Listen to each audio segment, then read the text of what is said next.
What's up guys, Woody here back with another Gwent video and a little bit different one this time because we're reacting to what's normally a live stream. It wasn't a live stream this time, it was a pre-recorded video by CDPR that went up around about 7:30 UK time today as of recording. I've just watched it, I watched it slightly late because I was busy with some stuff. And yeah, I normally do a kind of reaction to these live streams, but this one it's not a live stream, but still I want to react to the video. Now there was not tons of changes in terms of what we've seen in the past to these. There's a few card tweaks here or there, a few buffs, a few nerfs, which I'll kind of quickly touch on. But the main thing here, which actually made me pretty excited by someone who has a whole new to Gwent series, was the way they have changed the starter decks. I couldn't get my words out then, so I was trying to think. The starter decks. The starter deck has got a whole complete overhaul. I recently put a starter deck up, basically saying how to make the monster starter deck a woodland spirit monster starter deck.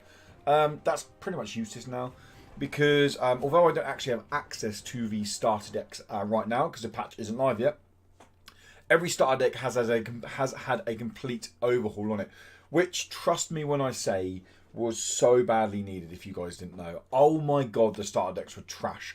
The biggest issue with them, and they even highlighted this in the video, which I'm glad they did because I'm not trying to shy away from the fact that they were good. The starter decks only had like 5 or 6 faction cards and the rest were complete neutrals, which meant there was no synergy with that faction. New players, like, I constantly had questions from new players saying things like, well, what's this faction trying to do? They don't know because it's not in the starter deck. Complete overhaul. There's only like 3 or 4 neutral cards now in the starter decks. There's some real nice gold cards in there, some premium cards that you can get straight off the bat. Every starter deck comes with Geralt now, which is pretty big. If you know what Geralt does, he clears I'd show people in case they don't know who he is. Geralt is a card that comes out and he clears a unit for 8 power. So I'm going to lose him now. I should probably just type in Geralt. I can't even spell now. Geralt is just about here. Here we go. Geralt of Rivia. So he's a card. He's been in it from the very beginning. He's always been around in Gwent. If you played actual Gwent, he's the one that came out at 15 cost, boom on the board. But what he does now is he destroys an enemy unit with 8 or more power. He's in every starter deck. And he's really great, which means everyone gets him from day one. He's a great card to have, to be honest. Yeah, you don't always get value on him, but you do it. We're not here to talk about Geralt solely and Geralt. Another nice little thing that all the starter decks have is they all have a finning mechanic, which is really nice. They all used to have finning because they all had witches. Witches are dead in the water now. You don't run them. I've seen the odd deck that builds around the witch archetype run them, but overall you don't run witches anymore. They're really bad value. But they all have the finning. For example, if I go to Scoia'tael, every faction has its own finning bronzes, shall we say. These guys, I believe they're 6 cost, if I remember correctly, are the volunteers. And they are the dwarfs that you play on any row you want. Here they are. Mahak and volunteers. And if a dwarf is on this row, summon a copy of this unit from your deck to this row. So it thins your deck out. By thinning, what I mean is, end of round 1, in round 1 you have 15 cards in your deck. You play this, and it pulls another card out. You now have 14 cards in your deck, meaning when you're drawing cards and mulligan through cards, it's 1 less card to mulligan through.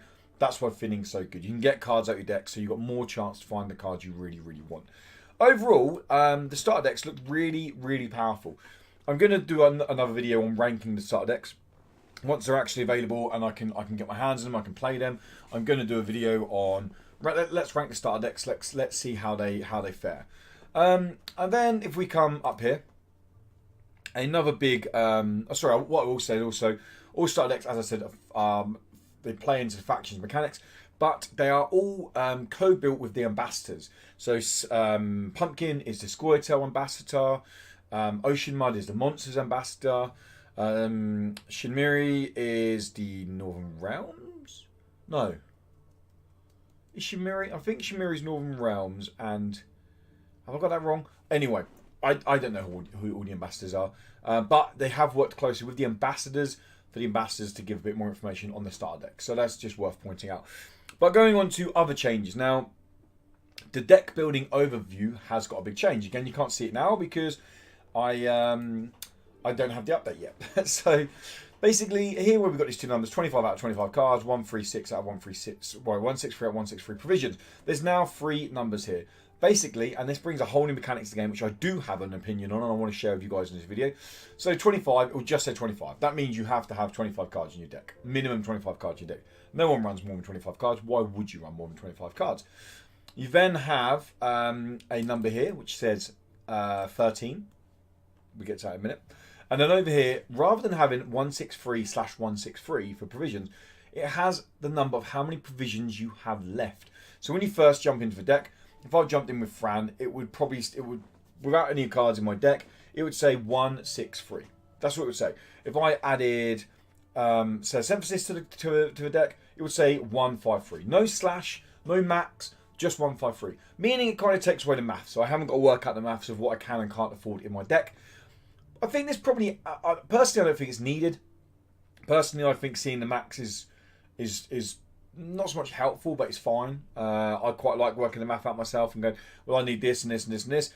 But I can see why a new player who doesn't know how much provisions are for certain cards can look at this and go, oh, this is 5, that says 6. Yes, I can afford that. I have a 1 now. Where can I go down here and add it to?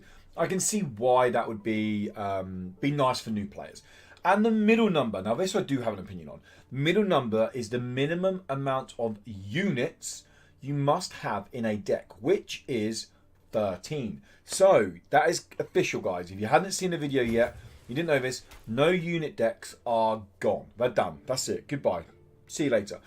They really went into detail of why they chose to do this, and I completely respect CDPR's decision to do this. Now, the reason they gave it was because no unit decks they're a thing. I've played Magic, they happen in Magic. I've played Dragon Ball, they don't happen so much in Dragon Ball because you don't really, it's impossible in Dragon Ball, but there's still people who push to the limits of how many spells or artifacts you can get in a deck. Almost any card game has a form of running these no unit decks. Now, as they quite rightly pointed out in this video, almost every other card game has you attacking an opponent. So if I play a unit down and that gets damaged but stays on the board, I can still get value from that unit on the board by attacking the opponent's leader, the opponent's objective. So although they're not running units, I'm still getting value off my units. Gwent's very different. There is nothing to attack. You're ramping power. So if I play a unit, if I play 4 units, but if over 5 turns they clear them all, I have not got any value over those cards. So that's why they've taken the approach to effectively just strip no unit decks for good. Get rid of them. Now, the number 13 they settled on, they settled on it for a pretty good reason. And that's the fact that if we quickly go to Ardell. So Ardell is a leader that order sees an enemy unit with 3 or less power. But this value is raised by 1 for each 4 tactics in your deck. Now, they initially said that there were 15 cards is what they wanted, so 15 units had to be in deck. So you could play 10 artifacts / spells / special cards, whatever you want to call them. The issue with that is if anyone wanted to build an Ardell deck that utilised this to 6 cost, meaning they played 12 tactics or special cards or whatever, to get the value on Ardell, they couldn't because you could only get to 10. No one should really be playing any more than 12 tactic cards of Ardell. Yeah, you could see a 7 cost card, but they don't want that. They just were going to go, no, there's no way you can do that. So you must have a minimum of 13 units in your deck. So that's what the middle number is. I'm very happy with this because no unit decks are, one, they're not that good. I very rarely lose to a no unit deck. Once you learn how to play against a no unit deck, they're pretty easy to beat. They're not fun to play, and the big issue you have is new players. New players coming in. If I played 5-6 games in Gwent, I jumped into this and I ran into those like 4 or 5 games that in a row, I might not play the game again. I might just be like, what the hell is this? Like, I haven't got the cards to make this kind of deck. I don't understand the game. There's nothing for me to attack. Is this what the meta's like? I'm done. I wouldn't look at it. I'm not that invested in Gwent. I've just kind of come in to see how it is. My time's worth more. I'm going to go elsewhere. That's why I think getting rid of no unit decks was a great call on CDPR's case, because there is no objective to attack. Like they said, they summed it up perfectly. They go in a lot more detail than I've gone into, but that's a big thumbs up by me. I think that is amazing. I've been vocal about no unit decks a lot on streams, but yeah. Now, Eredin, so go on to some card buffs and nerfs. Eredin, the leader that has been dying off basically. No one's running him since he got nerfed. So if you don't know who Eredin is, I can't even see him now. Eredin is a leader who... Where's he gone? I literally can't find Eredin. There he is. Eredin is a leader who used to be a case of boost an ally by 3 and give it immune.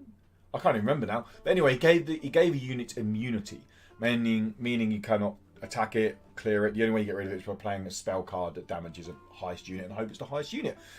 But what's happened now with Eredin is this is an old ability because it says boost an allied unit by 2, give it a shield, and you can do that twice. Eredin has got the same provisions, but he's now boost an allied unit by 3 and give it a shield. This is great because it's an extra value. You're getting 2 extra value on Eredin's ability, which sounds great. The issue with this is you're only normally putting your boosts on engines because you want to make sure you're protecting the engine with a shield. Shields aren't that great because once you're throwing free cost on an engine, so let's say you got Avalanche, who comes out of 5, you then throw your free shield on him, that makes him an 8. That makes him an instant target for a Leo, for a Geralt, for any card that clears a card over 8 power. And they don't mind playing it on an engine card. So I can get what they're saying, oh, Eredin's great because he gets to 1 extra value now. I personally would have said give him an extra charge. Like keep it at 2 with shield and give an extra charge. I think that would have been so much more powerful. I don't actually know why they haven't done that because the other leaders, so we work this out, okay, the basic rule of thumb is a leader's ability should aim to get you between 8 and 10 power as a base ability. No combos on top, okay? That's obviously taken with a grain of salt in terms of what potential combo is. So this gives you 4 value, now 6 value, with 2 shields. I don't see any issue with making it 3 charges, keeping it at 2 to make it 6 value with 3 shields. Because if we go back to the other leader that got a buff, and we go to Moran, which is... here he is. So Moran, he boosts an allied soldier by 2. He has 3 charges. So he gets his 6 value, but then once all charges are exhausted, move a soldier unit from your deck to the top. So he then has the ability to put a card to the top. You could argue that 3 shields are more powerful than putting in soldier units to the deck. I personally wouldn't say so because the reason this is so powerful is the soldier archetypes you can build into with Northern Realms and cards you can use to pull cards out from the top of your deck are really big with Nilfgaard. So you can get a lot more synergy off this, I feel personally, than you can Eredin's shields. So I think they dropped the ball there, if I'm being honest. I feel like Eredin should have 3 charges, 2 power, shield on each one. I still don't think it's a great ability, but I think boosting into 3 just adds targets for Leo, adds targets for Geralt. I personally don't think it's a great idea myself, but I mean, what do I know? So the buff that Moron got was he went up to 16 provisions. He gets 1 extra provision to spend in deck building. Now, the only nerf that came about out of all of it was a card that I'm not surprised they nerfed it. If I'm being completely honest, I don't think it needed nerfing, but it's Cleaver. Cleaver is auto include in pretty much any Gwent deck at the moment. He comes out of a free body. He clears pretty much anything off the board. They play a unit or an engine. He clears it off the board. I'm still going to keep running him in most of my decks. I feel like I'll win a lot of games on even because they throw a card down, they throw TA on it. I play Cleaver. I clear that engine with the TA on it. I've even had matches with people who forfeit after that first play. I'm like, don't put TA on the card, you idiot. Yeah, he's gone to 10 provisions. He costs 10 now, meaning that if you're getting anything technically less than 7 value, you're losing. Sorry, 7 value, you're losing value, but you're not really. If you play him turn 6 with 5 cards left in your deck, getting the 8 value. If you're stopping an engine, you're still getting good value off him for the 10 provisions. So yeah, I can see why they've nerfed him or added a provision to his cost. Personally, I don't think it was needed, but hey ho, again, what do I know? And then after that, that's pretty much it for cards. Okay, it was a very small update. There are a ton of UI changes.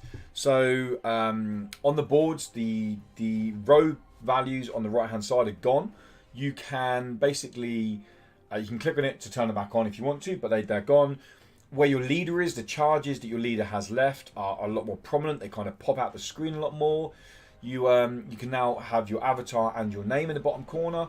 You can hide it if you want. So if you're streaming, you don't want people to see your name. When they're watching you, you can pop it on, you can pop it off, entirely up to you. And a big thing they've added, so they did tease like the season of the Magic is Magic season, or season of Magic is the next season starting tomorrow, I believe. But they showed off the new card backs, look pretty damn sweet, I'm not gonna lie. And they also showed the new boards. There are new game boards. So at the moment, you'll probably know in Gwent, you have your half board, they have their half board. Now they came out and said this last time, that the issue with having this is they can't make really cool boards, because if they make one really quirky board this side, and someone else has another board there, the transitions between the boards is very kind of, it just leaves a very juxtaposition between the aesthetics of the game area. It's not very nice to look at. So they're scrapping that, and they're now having solid game boards. And by default, you'll be playing, it's on what's called Defend, meaning if you're on red coin, you're playing on that leaders or that person's board. So let's say, for example, I was playing you guys.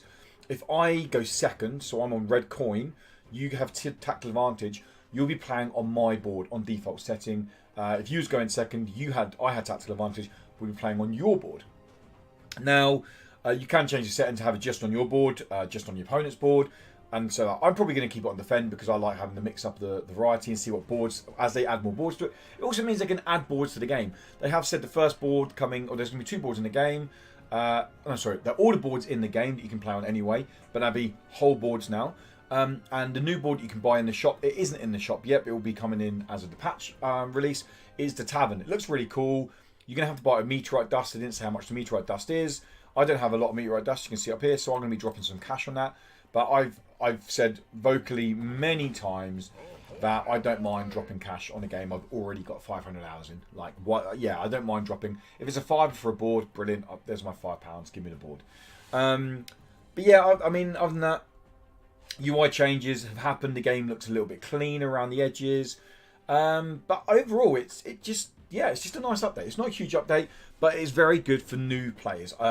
I will be having a video where I'll be ranking the new starter decks. I'm going to play through them a little bit on, not ranked obviously, but on kind of classic, non-ranked settings. And I'll be playing through the starter decks. I'll see how they feel. And I'll have a video where I talk through each starter deck.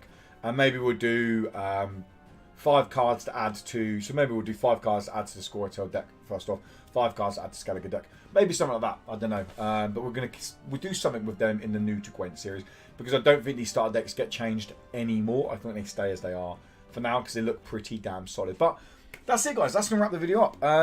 Only a short one, as I said, but hopefully you still liked it. I hope it was informative. The actual main video is 28 minutes, if you want to go watch that one from CDPR. Otherwise, I've pretty much kind of took you through everything that is in that video here. So yeah, if you don't want to, I understand some people don't like kind of investing all their time into it, but if you want to support me, then watch this video, give it a little like if you like the video, and if you want to keep up to date more Gwent stuff, guys, make sure you subscribe, because we will be doing a deck video every week. We'll be doing a new to Gwent video every week. This is minimum, sometimes more. And when there's a live stream or a pre-recorded video, we'll be doing a reactions video to it as well. But that's it, guys. That is it. We're going to wrap it up. We're going to stop it there. Thanks so much for stopping by. Thanks so much for checking the video out. Let me know in the comments below what you big thing. What do you think about the no unit deck? Getting rid of it. Do you agree with it? Do you disagree with it? Was you someone who played no unit decks? Was you somebody who hated playing against no unit decks? Let me know in the comments below, because I'd love to know what the community think to the no unit deck being abolished. We'll leave it there, guys. Thank you so much for stopping by. Until next time, have a great day, morning, evening, whatever it is where you are. That's kind of becoming my signature saying now, and I'm going to keep it. But have a great one. See you later, guys. Thank you. Goodbye.